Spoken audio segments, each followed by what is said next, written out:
अब शास्त्र अनुकूल साधना से भक्ति रूपी पौधे को हम सुचारू ढंग से बीज कर यानी जड़ की पूजा शुरू करेंगे। पूर्ण परमात्मा की साधना से आपको इतना सुख हो जाएगा, आप सोच भी नहीं सकते कि भगवान इतना सुख देता है। इन संतों के वही फंस गए जो पहले कबीर भगवान के साथ रहा करते थे, उनके द्वारा चार्ज थे। आज उनके पिछले पुण्य खूब हैं, अच्छी उनकी पोस्ट भी है, उनके गर्दन भी है, संतान भी है, लेकिन भगवान की पैदल चाह भी है।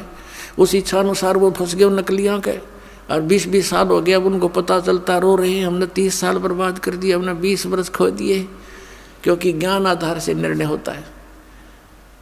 अब उनका जो पूर्व जन्म की पुण्य थे वो नष्ट हुए, अब आपदाओं का दौर शुरू हो गया, वहाँ कोई समाधान हो नहीं रहा। फिर भटकने लगे इधर उधर, कोई मंदिर में, कोई कहीं पर, कोई किसी स्थान पर, कोई पत्थरों में, कोई कहीं पहाड़ों पर, कि भी फिर अन्य नकली संतों के पास गए, सब एक जैसे पाए। अंत में ये प्राणी नास्तिक हो जाता है और काल यही चाहता है कि भगवान से दूर हट जा, बस फिर ये निश्चिंत हो जाता है। जैसे महात्मा बुद्ध को भेजा, उस पुण्यात्मा को स्वयं नहीं पता था कि तू क्या करने जा रहा है। उसके पूर्व जन्म की कमाई के अनुसार उसके अंदर बहुत सी वचन शक्ति थी, लोगों पर प्रभाव पड़ता था, लाखों की संख्या में उनके अनुयायी बन गए। उनके द्वारा बताई गई वे ऑफ वर्शिप से, पूजा की विधि से किसी को परमात्मा का आध्यात्मिक लाभ प्राप्त नहीं हुआ। तो आध्यात्मिक लाभ प्राप्त न होने से फिर वो नास्तिक हो गए, भगवान है ही नहीं कहीं। जैसे पूरा चीन नास्तिक हो गया, पूरा रूस नास्तिक हो गया। तो ऐसे इन काल के भेजे हुए दूतों के कारण ये सारी बात बिगड़ गई और काल यही चाहता है कि सब नास्तिक हो जा, भगवान की इच्छा ही छोड़ दे। अभी यही दशा राधा स्वामी और धन धन सदगुरु सच्चा सौदा सिरसार जगमालवाड़ी, दिल्ली के ठाकुर जी, ये जय गुरुदेव के दनौद वाला जो ताराचंद, ये सब एक कुएं के पानी हैं। ऐसे ही आसाराम और ये सुधांशु जी, ये सब नकली नाम देते हैं, काल के दूत हैं ये। और ये सतपाल जी महाराज हंसा देश वाले, और यो बाल योगेश्वर को अमेरिका तीन मूर्ख बना रहा, ये सब काल के दूत हैं, इनको कख नहीं पता। ये ढोल के डंके बदास कहता है, और ये बोलते नहीं, उतर दें जनता को, बर्बाद किए बैठी है। तो इनसे सब नास्तिक हो जाएंगे कुछ दिनों में। अगर ये अब ये सत भक्ति प्रारंभ नहीं होती तो ये सब नास्तिक हो जाते, और 20, 30, 50 वर्ष के अंदर। कहते भगवान कहीं नहीं है, गुटी लाओ, बकवाद करो, मांस खाओ, चोरी करो, डाके मारो, अपने अन्य तरीके से धनी बनने की कुचेष्टा करने लग जाते हैं।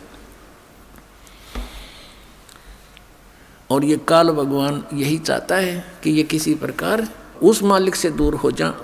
अब दयालु है परमात्मा, कैसी दया बख्शते हैं।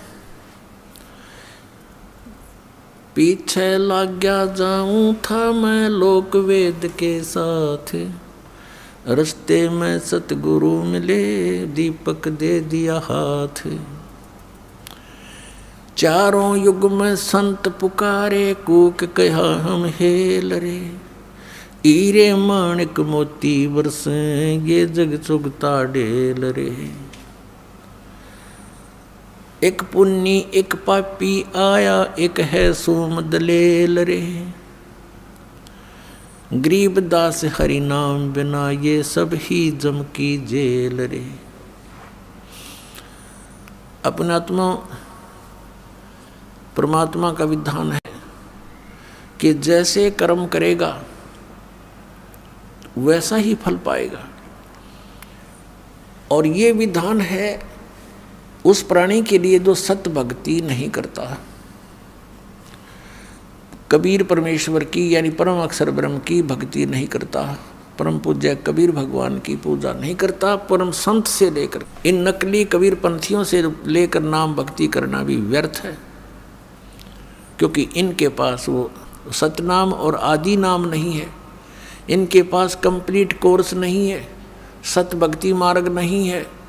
इसलिए परमेश्वर ने कहा था, धर्मदास तो 1,00,000 दुहाई, ये मूल ज्ञान अभी कई बार न जाई। मूल ज्ञान बाहर जो पढ़ी, बिचली पीढ़ी हंसनी तरही। इस मूल ज्ञान को जो ये दास अब आपको बता रहा है, इस मूल ज्ञान को तब तक छुपाई जब लग ये 12 पंथ ना मिट जाए। अपने आत्माओं जितने भी ये पंथ काल के द्वारा चलाए गए हैं, इस दास के अतिरिक्त ये सभी काल प्रेरित हैं। अपने ही सदग्रंथों को ना समझकर काल के द्वारा भेजे गए दूतों के कारण ये भ्रमित हैं।